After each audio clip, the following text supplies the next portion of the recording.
So this meet, a qualifying meet for Boys and Girls Athletic Championship in 58.25. The A qualifying standard for this event, the 400-meter hurdles open.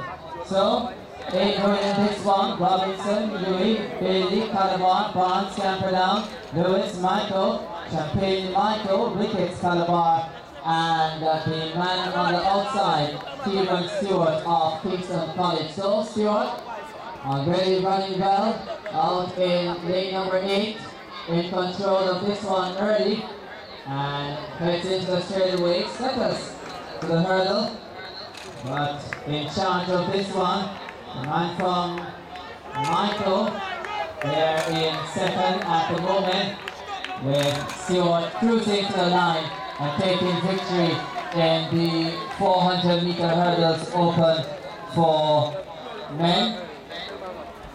Comfortable victory there for the man from Kingston College.